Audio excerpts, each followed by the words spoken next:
Kalambreak sortu zituzten gozate-gitarrek beren trikitixa elektronikoarekin. Eta etzen atzean gelditu, Niko Etxartek 70. hamarkada bukaeran argitaratu zuen Euskal Rock and Roll abestia ere.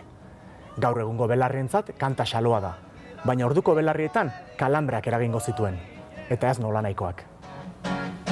Gaia heldu denin adiskidiekin juiten gela bestaka.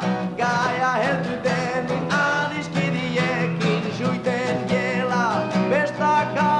Gaia heldu denin adiskidiekin juiten gela bestaka. Izan gira eskualerin rock'n'rolli. 79an, konposatu nuen, Parisen nuen, 79an, eta lehen aldikoz grabatu 10 urte geroxago, 79an. Eta abesti horrek ere 79an Parisen, lehen esan bezala 78ko maiatzaren biharamunean emagun sortua. Eta, haren eraginan noski badauka abestiak. Badu dudarik gabe. Nik enetako derrigorrezko gauza bat duk zuhaitz askatasuna, libertatea. Izan gira eskualerin rock'n'rolli. Izan gira eskualerin rock'n'rolli. Katesimak eta olako produkzio asko ziren hola apesek egiten zituzten produktuak eta bere garaian modakoak.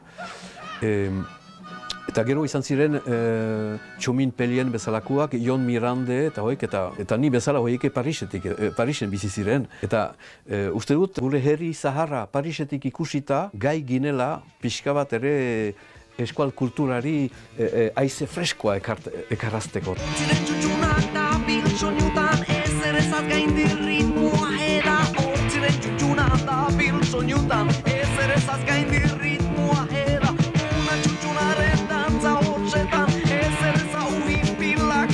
Gainera, 40 Principaleseko zerrendan ere sartu zen, gainera 18. postua lortu zuen, eta euskal kantu batek izan duen posturik gorenekoa izan zen, ezta?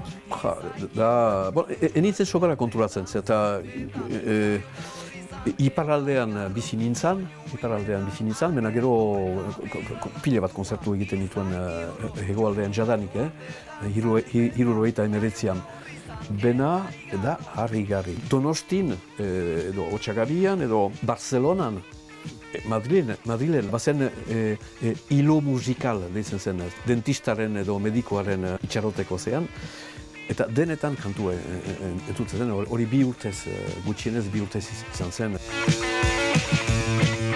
Harrigarria zen Niko Etxart Espainiako 40 Principales zerrendan egotea. Baina are harrigarriagoa da, 79ko urte hartan, Nikorekin batera zerrendan nor ibili zen ikustea. Antxa aritu baitziren besteak beste, Aba laukotea, Chiquitita, tell me the truth. I'm a shoulder you can cry on. eta Village People taldekoak.